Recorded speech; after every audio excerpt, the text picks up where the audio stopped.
Good morning, lovely people. It's Sunday. Sunday's normally the day where we kind of try and reflect on what we're doing and make plans for the following week. So we often check the weather. We see how busy Emily's schedule is because she actually works 6 days a week. And we try and fit in everything else that we can. Normally that might be making some videos or whatever.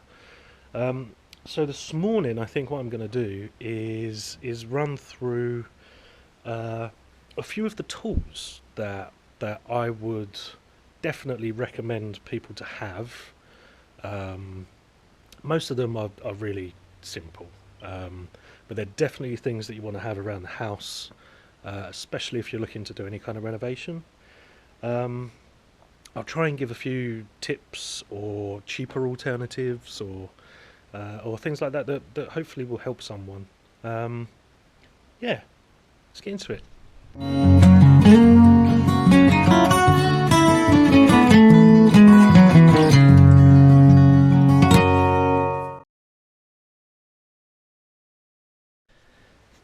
Okay, so the first things that I'm going to suggest will be several small tools really that will help you with measuring. Measuring is really important when you're ordering materials, cutting materials. Every house should have at least a tape measure. I've got one dotted around everywhere because you do lose them. They're never where you want them to be. There's also actual tapes, like rigid tapes. They're helpful. They're okay. I don't use them too often. It's more for finer woodworking, that kind of stuff. Definitely a set square. Now, a set square has lots of uses. You've got a perfect 90-degree angle on there. You've also got a 45-degree angle. Just be careful. If you're buying things over here, you will be ordering things in the metric system. So don't buy anything that has inches on it. It's totally useless. You'll just have to do figures in your head and it's pointless. Another one is kind of a roofing square. This is a very small one. Lots of information online on how to use these correctly. You can find angles. There's tons that you can do with this. It's really helpful. So yeah, if you're going to get one, do a little bit of research on it.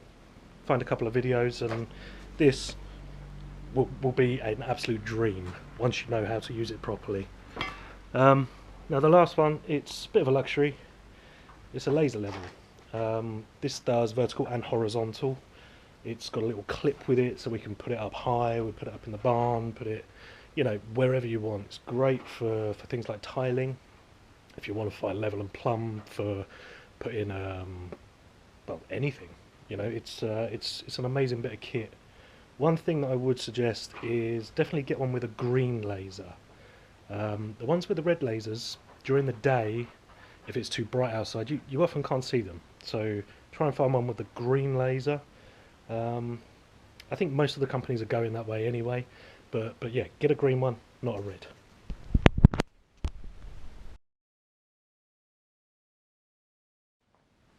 Another thing that you'll use almost on a daily basis, especially when you get started, is cutting tools.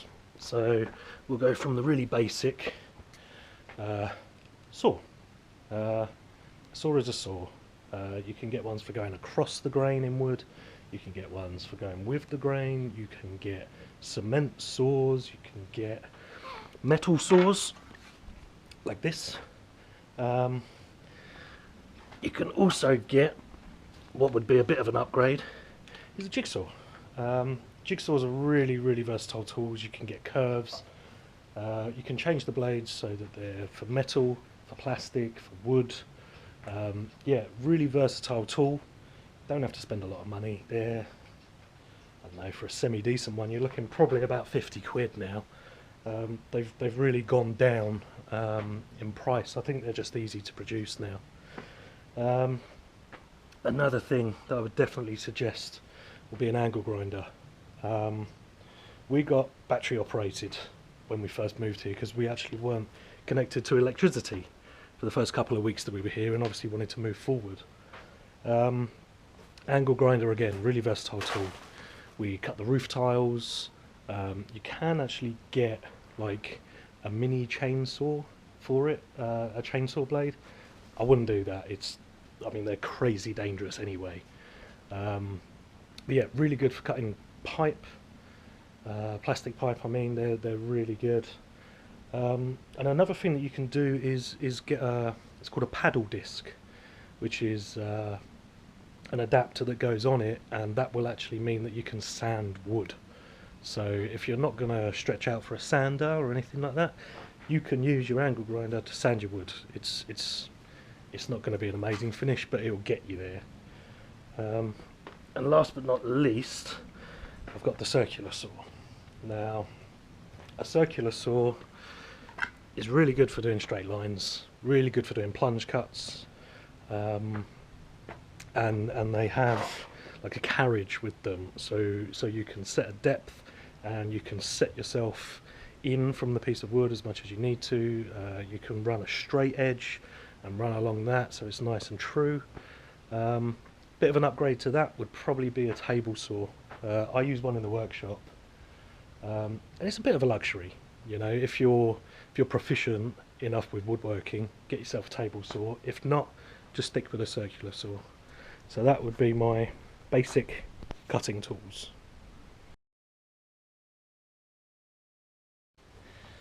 Now the next stuff I got here is a bit more geared towards woodworking, but if you are going to be replacing beams and you want them to be maybe more decorative, you need to plane them, make them true. These are what I will suggest. So we've got an electric planer. This has got I think it's a 3.5 inch base on it. So that will be the width of board that you can do all at one time. You can use a hand plane. Normally they're quite expensive for a decent one. I think this one cost me about £70, so it's kind of in the same ballpark as a really decent hand plane, but this is a lot more versatile in my opinion. And the second thing would be a router. I've actually got 3. All for different uses, so I can set them all up at the same time, and that makes me really proficient when I'm doing the woodworking. Again, really versatile tool. I definitely suggest getting one.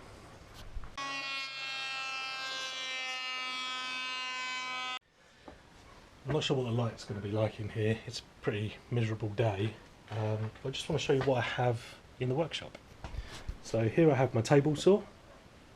Again, really versatile. If you're proficient in woodworking, definitely a tool that I would recommend. Here we've got my jointer and planer, which I use on pretty much every piece of wood. Here we've got my sliding miter saw.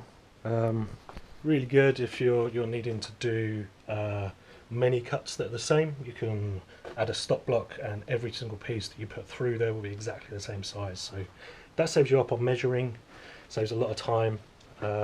Yeah, just really cool to have around. Another one is a compressor. Now we got this one pretty cheap. I think it was around the 300 mark, something like that. Plenty powerful enough for what I need it for. You can attach a spray gun to paint, you can attach a glue gun, a sandblaster, sander. I mean, there's a million attachments you can use for that. We actually use it as a little brad nail gun for when we're doing the cladding, which saves a lot of time and leaves a really small mark, so a lot less work for finishing as opposed to something like a screw or a big nail.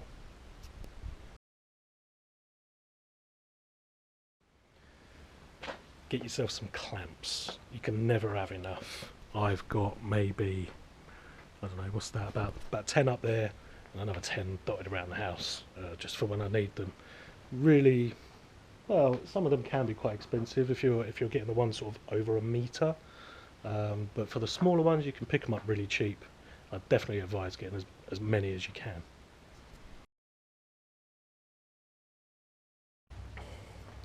So here we have again just a few more of the tools. We've got a pipe cutter here, a sharpener. This is a whetstone block that we use for sharpening chisels and things like that. Really, really good, really helpful. What else have I got up here? Loads of different attachments. Oh yeah, sanders. So this is a sander that just kind of vibrates. It's not, it doesn't oscillate or anything like that. And then we have a bit more chunky. We've got a belt sander. Belt sander will give you a really nice finish, but they can be a little bit aggressive. So maybe start with that and then finish just by hand sanding. That would be my advice. We've got a selection of drills and drivers. I think I've got maybe 5 or 6 different ones here. You don't need to spend a lot of money, but if you are going to spend money on battery operated tools, get yourself the larger batteries. If you're using, you know, a 2 or a 3 milliamp hour battery, the tool will probably last about an hour before it needs charging again.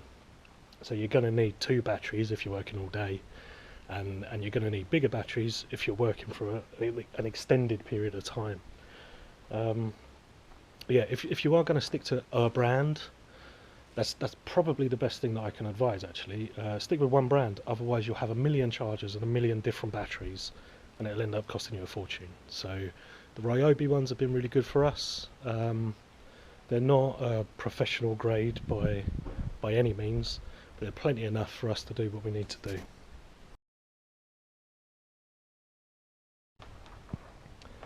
So some other kind of odd bits and pieces that I would suggest, pretty much all of them are hanging on the wall over here. So I'll just spin you around and give you a little talk about some of the things that I would suggest. So as you can see, this is a small amount of the tools that we've actually got. You know, things like a silicone gun, you will use that all of the time. We've got a torque set and an Allen key set. If you're building any sort of flat pack furniture, things like that, they come in really handy. Chisels, yeah, these are old, cheap, rubbish ones. They're really good if you're just trying to get something out. You know, you're not worried about it actually being a functional chisel. Yeah, we've got some tin snips here. We've got socket sets, small and large. Drill bits. Drill bits is a crazy thing. You often get ones for drilling, you know, stone or concrete. You also get ones for wood, and you get ones for metal. My personal opinion, just get yourself a cheap set of metal ones. The metal ones will be good enough for metal, and they'll go through wood. So you don't need a set for the wood, just use those. But where I would spend the money is on the ones going into stone. If you get the cheap ones, you'll drill one hole and it'll be done. So yeah, definitely spend a little bit more. Don't get the most expensive, but don't get the cheapest. Somewhere in the middle, that, you know, should do it for you. But one thing that I would suggest is get yourself some as long as possible, really. You're always going to find yourself needing a longer drill bit, so pay a little bit of money. I think this was probably about £10, something like that.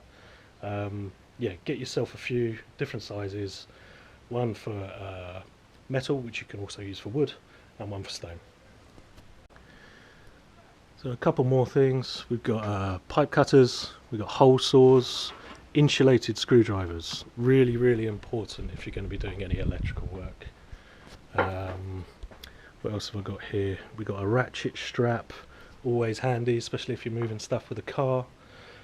We've got a glass cutter, a mixer for cement, obviously rollers and things for paint, hammers. I mean, the list really is endless, but take from this video that you don't need everything. There's always a cheaper alternative. There's always a handheld version rather than a big machine or an electrical one. The electrical ones just make it easier, maybe a little bit more precise. So when you're looking at investing in tools, if you need something just for a few jobs, you know, get one of the cheaper ones. It doesn't have to be the all singing, all dancing. Just try and make it easier for you. That's what the tool is there for.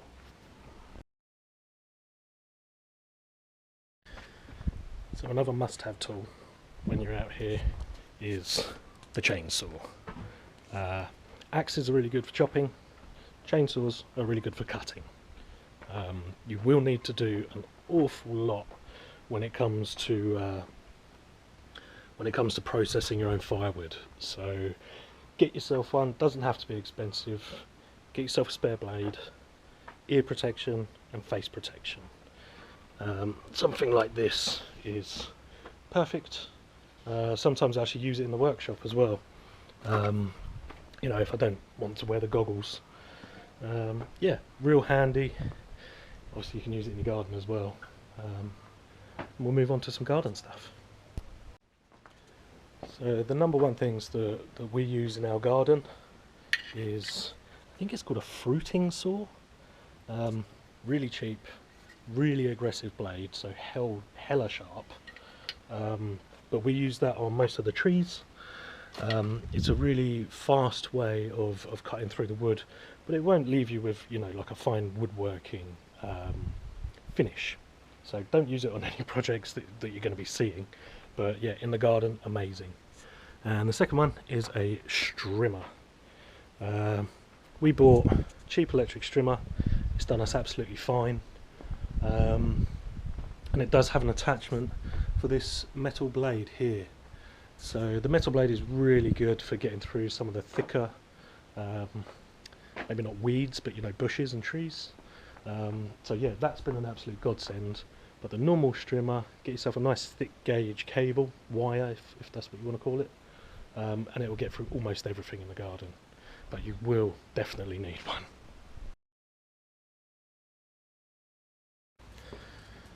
Another thing that's an absolute must is a decent set of ladders. We picked up these relatively cheap. They fold into like an M shape, so you can put a board over the top. They go full length, you can do half length. They've been really helpful. Recently we did get 3-meter scaffold as well. It's not really scaffold, it's a tower. But we managed to get that in a sale, and that has been invaluable since doing things like plasterboard or having to get up and do the roof from the inside. So yeah, if your budget can handle it, get yourself a tower. If not, get yourself 2 decent ladders and just put boards in between. Yeah, really versatile. You need it. Definitely, I would suggest to get yourself a shop vac. Not only will they pick up things like gravel and water, they pick up everything. Absolutely amazing. So definitely worthwhile doing it, especially if you're doing a lot of sanding in the house or you're doing cement works, things like that. Really good for clean up afterwards. You can actually use it to empty your pool if you want. You know, they're brilliant. So get yourself a half decent one, spend a little bit of money on it. Yeah, really versatile. Get one. And just to add on the clean-up, the same product batteries that Lee uses for his screwdriver and his drills, the Ryobi set, not a sponsor, but they do these. I mean, there's like 100 different attachments you can just plug into the batteries. This is great for me. Little handheld vacuum for cleaning up after Hudson in the car. It's about 40 quid, I think it was. So yeah, that's really useful. Have a look at that product and just nice around the house stuff. Really useful. Now, when you are picking up your essential tools that you need, like some of the ones that I've listed, it's often not just the tool that you need. You will need to buy more batteries, or you will need to buy drill bits to go with your drill. You may need, for the chainsaw example, you're going to need to get oil. If it's a petrol one, you're going to have to keep fuel, so you need to buy a jerry can. You're going to have a face covering. You'll need gloves. You know, the list is endless. So just bear that in mind. It's often not just the tool, it's everything else that goes with it, and all of the tools will require some kind of maintenance. So bear that in mind as well. It can take a little bit of time, you know, sharpening blades or chisels. So yeah, always factor that into your time. Alright, so hopefully that gives people a little bit of an insight to what you would require to do this kind of work. Obviously there's varying levels. Start off with the cheapest and the easiest. That's kind of what we did. Yeah, don't ask me all of the prices for the tools. That would just take me too long.